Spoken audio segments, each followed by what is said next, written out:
Hey guys, welcome back to episode 2 of CreativeCast, the podcast by creatives for creatives of all kind.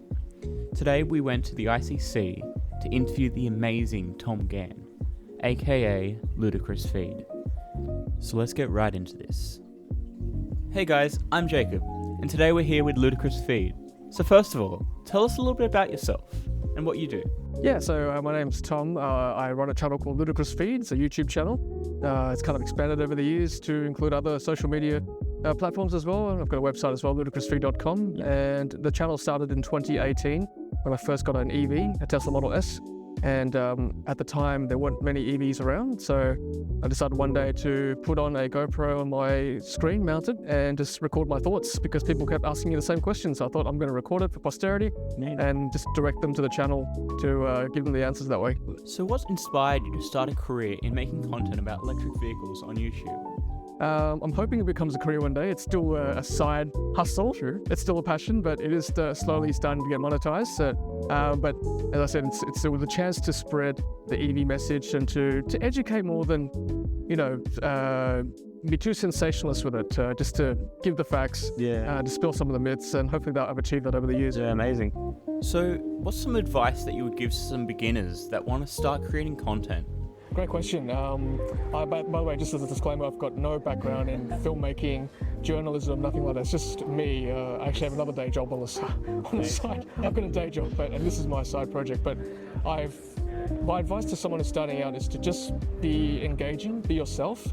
Anybody could just read out a script, but I think people want to watch you and what your take is on content, whatever your passion might be, EVs, cooking, travel, whatever it is, just put your own spin on it, and then people will relate to you, and I think that's how your natural audience will come. And so far, what's been your biggest struggle with creating content on YouTube? As I said, I've got a day job too, so my biggest struggle is time. I've got day job, family, and I can't quite pay the bills yet with my YouTube channel, but I'd love to one day. But it's just time editing and getting it together, getting news out quickly to people.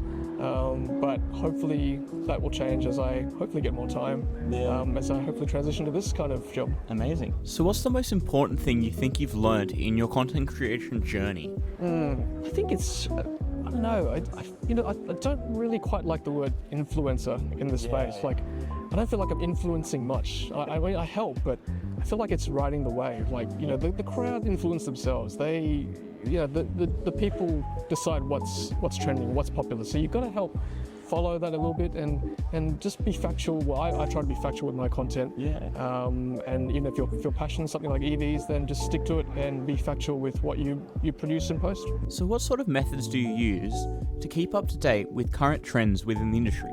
Yeah, now we've got the internet, so it's so easy, right? So I think just follow multiple platforms and keep reading. Reading's really important.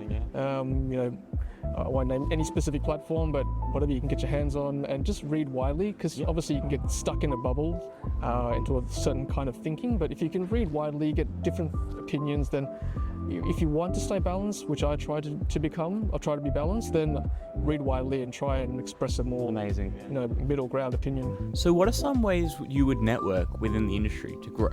Yeah, so this is one networking opportunity which is fantastic. An expert like this where I meet people in person.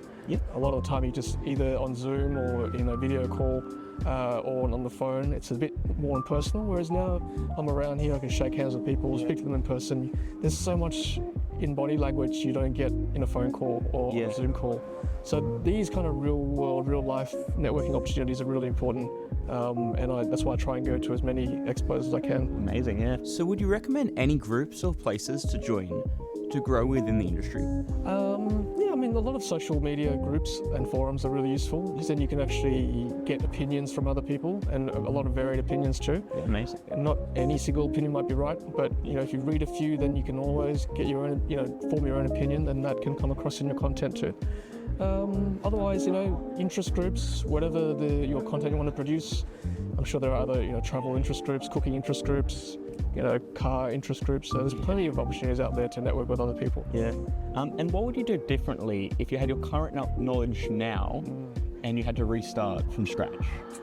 Well, that's a really good question. A tough one. To be honest with you, I don't think I'd do anything differently. Just generally thinking categorically. You have to move with the times. Like at the time, I didn't have the cameras I have now.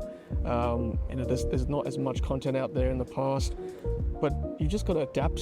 And I've upgraded my equipment a little bit. Yeah, amazing. I know kind of what the audience want to hear from now on. Whereas in the past, when I first started, I didn't know what people wanted to see, right? So you kind of have to put your feelers out and do a little bit of everything, and then I think the most important thing is to receive feedback graciously and look at your comments that you get and realize, okay, where does this channel need to go to kind of grow, right? So I think being receptive and accepting feedback is probably my advice to you. Yeah. Amazing.